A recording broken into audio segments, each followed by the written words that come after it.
his luck in Europe at the end of the season. But before that, he'll continue to work full-time. Surprise, surprise, Callets has been working as a ceiling fixer for 3 years. What else is he more suited to? Yeah, I'll give this one a burl. See how good my accuracy is.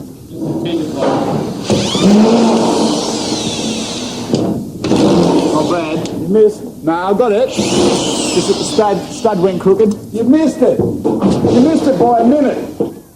Sydney CSC suffered a major upheaval a week before the Coca-Cola Soccer League started, with coach Mick Hickman resigning. Whenever you're ready, please, 81st. Former Socceroo Manfred Schaefer is at the helm. He has the youngest squad in the league, but one with unlimited potential. Yeah, it really affected the players. Like, with 1 week to go, you don't expect to be without a coach, do you? But guys put their heads down and said, well, now it's time to prove it. Everyone's going to think Croatia's easy beats with 1 week to go. They haven't got a coach. The players really put their heads down and said, you know, let's prove everyone wrong. Manfred's come. Manfred's even give us more to play for. He really believes in us and we believe in him. We believe in each other as a team. I think we can do well. We can make a lot of upsets, like through the season, but just whether the consistency will be there to make the playoffs. You know, we'll try our best and hopefully we'll be there, but if not, well, you know, we'll just give it our best shot. The form of 19-year-old goalie Zeljko Callets will go a long way to determining the chances of Sydney CSC. One thing is for certain, though, there'll be entertainment both on and off the park. Darko Milicic's one of the best strikers. Get that camera out. It's not required. In the National League, highest goal scorer for the Youth League last year. How was the trip away with the Australian side? Pretty good, actually. Pretty good. I enjoyed myself. It's Johnny Pell, Australian youth keeper, Eels away. Johnny, your chances of getting my spot, no chance. Next question. So how was your trip away? Wasn't bad, mate. Wasn't bad. Wasn't bad? Could have been better. Could have been better. Manfred, just for the on the ball. On the ball, nothing. I'm talking. Still a lot to improve, I'd say. Still young, still a lot to improve. But I believe it all comes with confidence. Like, I'm a pretty confident keeper. I believe in myself, I believe in my ability. But it's all confidence, ain't it, Andy? Incidentally, those cigarettes at the beginning of that story were chocolate cigarettes.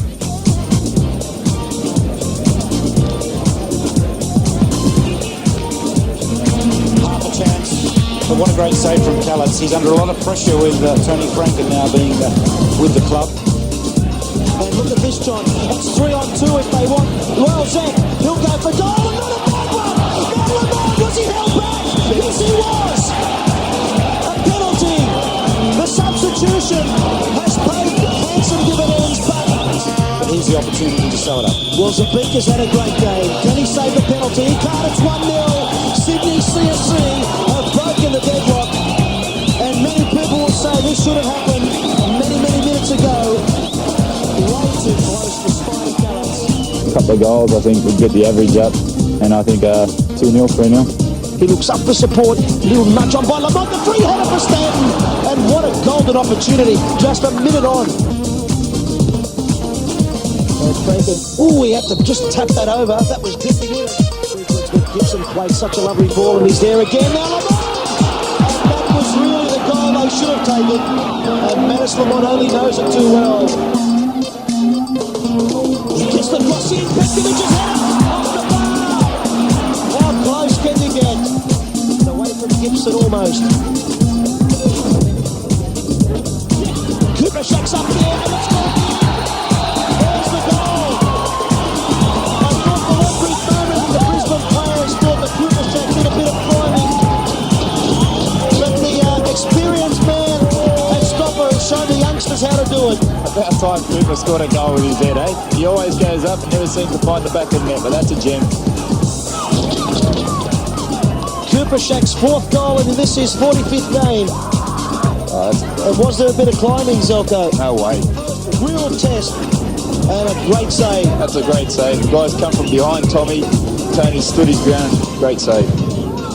Weather looks up. He should have a hit from here. And that's another good save. Gibson will finish it.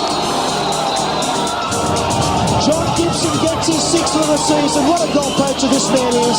Some celebration might be very good. That was... I don't know where the goal was better than the celebration, but nonetheless, that's really the ball game, I think, now. 36 minutes into this second half.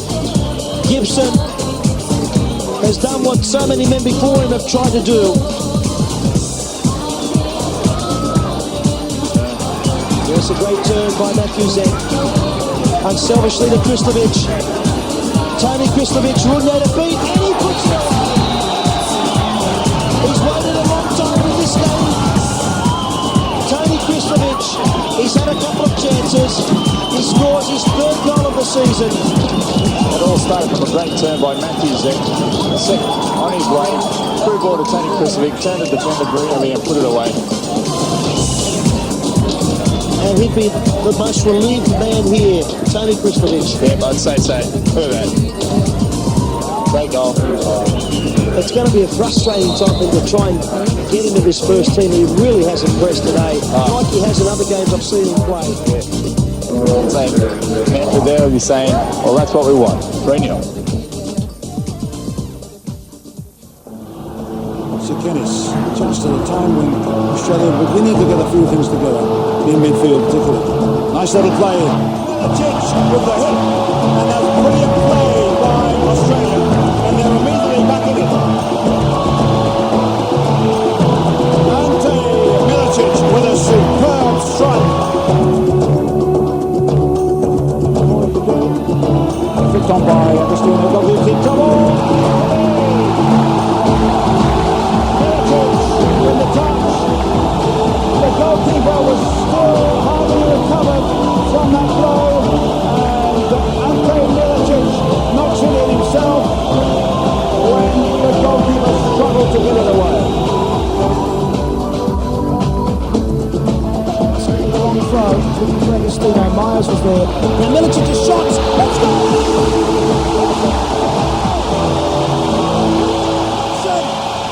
Pulled it back to 1-1.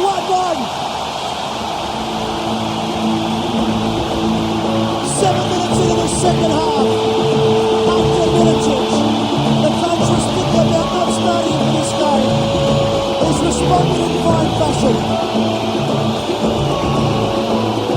We'll see here, the ball wasn't cleared and it took a touch.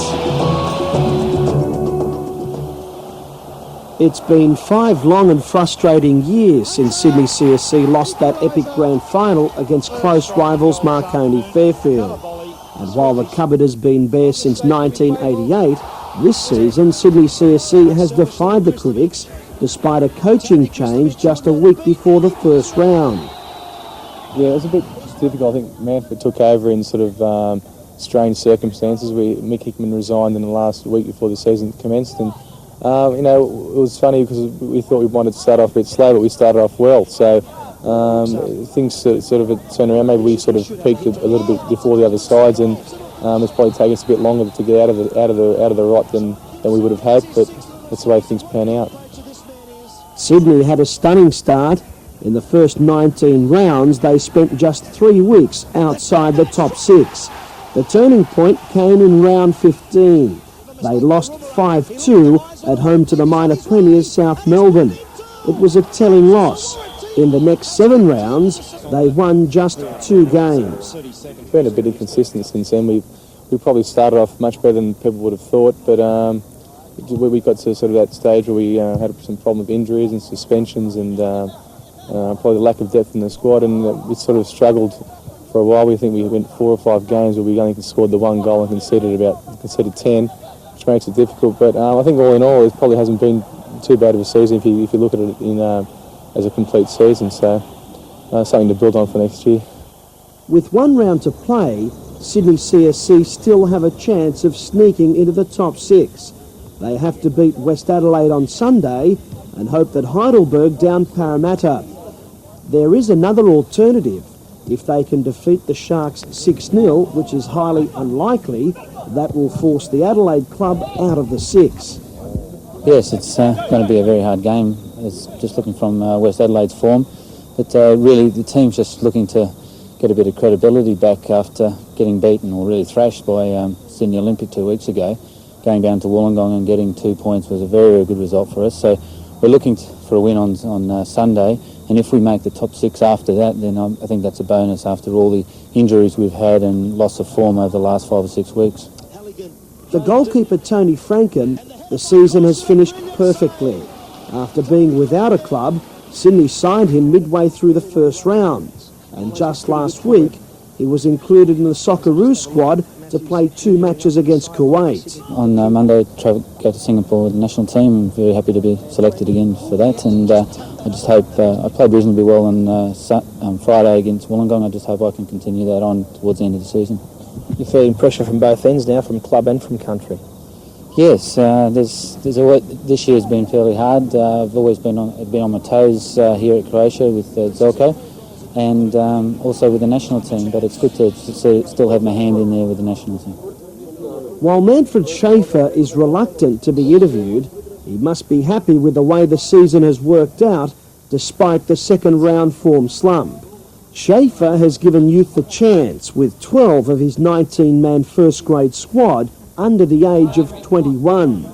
I think people tend to give Sydney CSL or Croatia in the past a bit of flack about the type of youth policies and things. Like, it's been a big club, but when you look at it, I think we've probably developed more young players than any other Sydney clubs, probably more than any other NSL club. So we've had Ante Moric and Ante Milicic come through this year and have both represented Australia and done really well. Other young guys, Mickey Jewell from the youth team, I think will probably next year will play a big part. And also, got guys like Tony Popovic, who's probably people think he was a bit of a veteran, but he's still only 19. So we're a young side, and hopefully next year and the seasons to come, we'll be able to be a big force. Young defender Tony Popovic has had another outstanding season, but he's in doubt for Sunday's game because of a hamstring injury. And there's also concern over the fitness of captain Velimir Kupršak. There's the goal! I thought for one brief moment that the Brisbane players thought that Kupršak did a bit of climbing.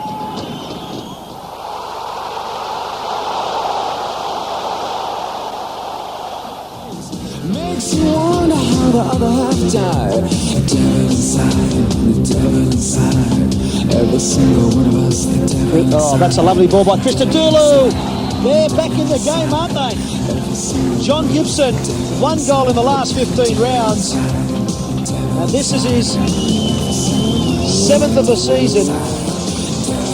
And his most important one because they're still in it and anything can happen in the other game. Could be the most important one that he's scored all season, Andy. He's a wonderful finisher when he's in the right position.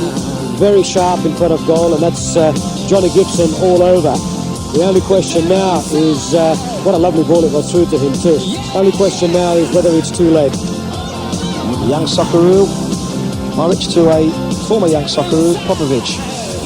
Now Christodoulou. That's a great shot. Popovic is in there. The winner, Tony Popovic. In doubt for this game. Will it be enough to get them through to the semi-finals? The players don't know what's happening at Melita Stadium, as we all don't know exactly what the score is right now. But nonetheless, that gives them some hope of perhaps sneaking through. Tony Popovic, only his 4th goal. The Sydney CSC, the man who is in great doubt for this game, the man who has been their 4th player, and the man who has shown his strikers what it's all about. 2-1.